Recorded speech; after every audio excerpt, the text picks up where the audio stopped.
Okay, so a while ago I made a video about how you should be playing the Pyromancer in Vermintide 2, and that was in beta. And now, since the game has been out for a while, for a few days, a lot more people are playing it, uh, and I too have been playing it, mainly Legend difficulty.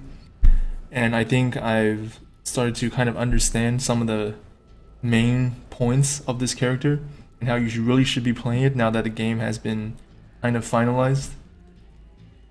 So the point of this video is to just kind of go over how you should be playing this character now and what has changed compared to the previous video. So a note to keep in mind is this video will only be about how to play the character in Legend difficulty only, as I think that other difficulties you can do anything you want pretty much and still win as long as your team is competent enough.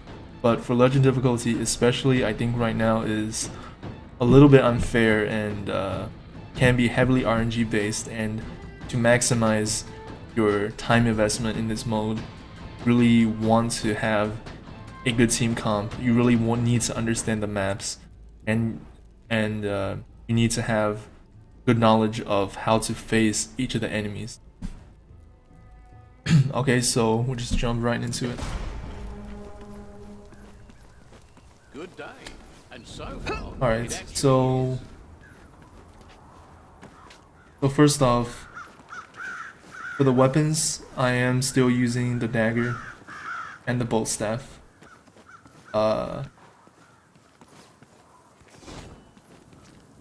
So for the weapons, I'm still using the dagger and the bolt staff. These are the bolt staff with heatsink. It's still the main source of damage, and what this is basically what the character revolves around right now. If you need in-depth explanation on this, you can look at my previous video. But anyways, we'll jump into talents first. So last time I was using Dissipate and Fury Hearts. This time I'm using Ashen Form and Exhaust. So natural talents, overcharge reduction, overcharge generation decrease actually, so still use this. And then you use Ashen Form instead of Dissipate because on Legend difficulty you can die within 2 hits of anything pretty much.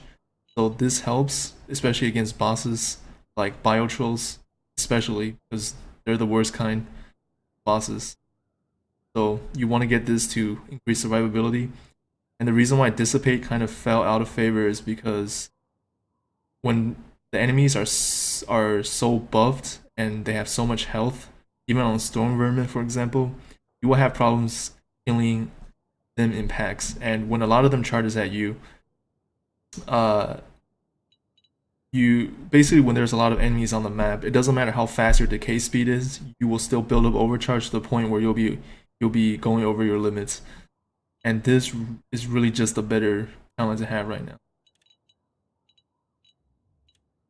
Okay, so still using Blazing Equilibrium as your main source of overcharge reduction. Still using Soul Snare, that's the best level 20 skill right now, I think, for all characters. And then I'm using Exhaust this time because you're not using Dissipate, so you need this to kind of compensate for that. Okay, so we're going to the weapons. Dagger, I'm still using the dagger, but I'm using an off balance as opposed to parry last time. So reason why you don't use parry anymore is because it's not consistent enough to parry against all kinds of enemies. I mean, sure, you can parry against Chaos Warriors, but even if you do, like, it's not much you can do, right? So you can't say I parried 2 Chaos Warriors, therefore I'm just gonna kill them now. But with this, if you can block the attack, then you can kill them, especially because your team can also kill them, because they take 50% increased damage from all sources for 3 seconds. And because your blocking is your main thing you need to look at now, you need stamina, and you also need block cost reduction. So for the weapon, you can also get attack speed, you can also get base stamina which is what I have. Base stamina cost, you can get crit chance, crit power, power versus X type of enemy, and push/block angle.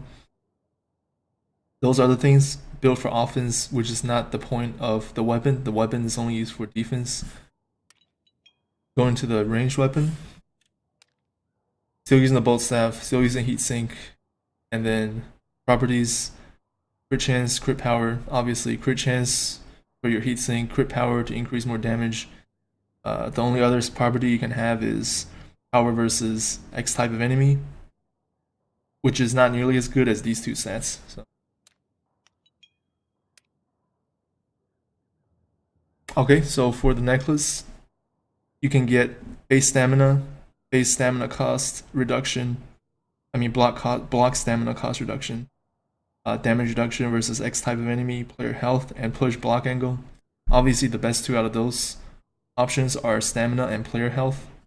Player health is super overpowered stat, I think, because this is not max rolled. This is not rolled to the max, right? But at 20% increase to health, that's essentially the difference between 2 hits and 3 hits, which is a monumental difference compared to the other stat. And then you want stamina to survive more, to block more with your dagger.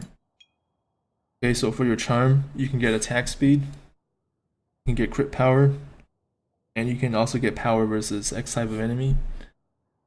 Ideally, you want, or I like to get power versus Skaven, but I wasn't able to roll that, so, because I haven't gotten a red charm yet, so I'm saving my materials for that. Crit power, obviously, for more damage. The reason why you want Skaven is because the Storm Vermins are like the main parts of a legend run. They're usually the main backup. Usually the Chaos Warriors are the ones that'll wipe your squad, and the Storm Vermins are kind of just a hindrance to your team as you're fighting the Chaos Warriors. And when there's a lot of them, they can deal a lot of damage to you. I think it takes about 2 hits for you to be downed by a Storm Vermin as with this character. So definitely important to kill them first. Okay, so for the Trinket, you can get cooldown reduction, you can get crit chance, you can get curse resist, movement speed, respawn speed, revive speed, and stamina recovery rate. Note that you can only get crit chance on this item and this item, so you can only have maximum of 10% crit chance on your gear, which is understandable because crit chance is a really powerful stat. As for your other stats, you can get movement speed, you can get revive speed, you can get cooldown reduction, which is what I would like to have ideally, but I wasn't able to roll it, once again because I'm saving my materials for when I get a red version of this item. So that covers all the gear and talents. Okay, so basically in a legend run, right, it's not really about doing as much damage as possible and killing as many enemies as possible. As a DPS in legend difficulty, your goal is mainly to survive and do enough damage and position yourself well enough so that your team can win the game. That's really what the main point is. You have to win the game, and you cannot win the game if your team is not doing what they're supposed to do, no matter how strong you are. Doesn't matter which weapon you use. Also, I know that the beam staff is different now. You can actually,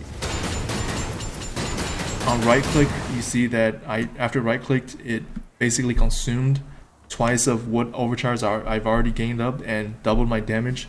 But even then, I still don't think it's better than the bolt staff, simply because 1, you zoom in too much when you do this, which decreases your field of view, and 2, this right here still does less DPS than the bolt staff,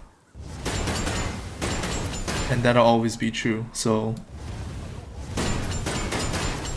yeah, so just use the bolt staff. Okay, so with the dagger,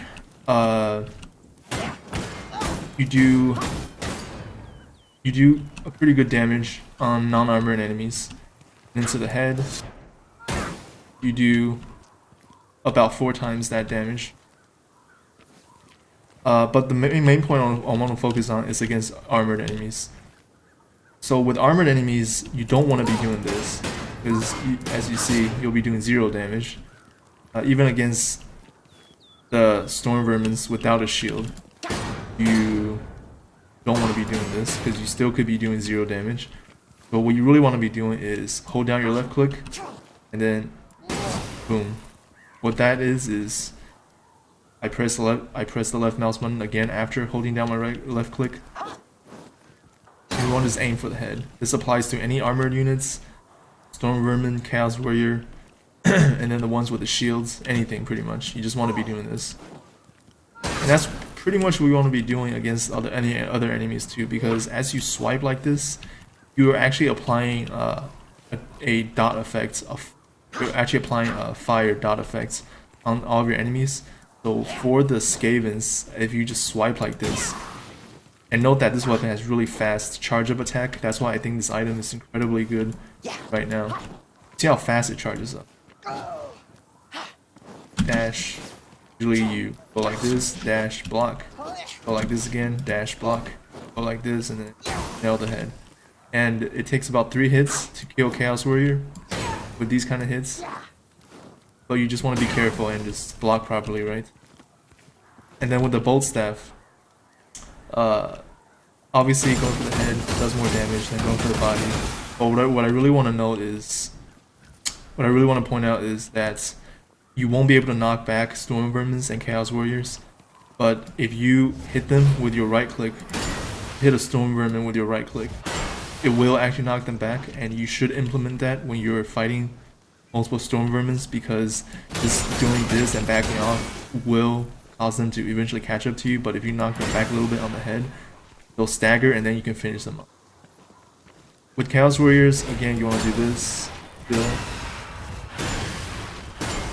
still hitting the head, and then if they get close, make sure you utilize your off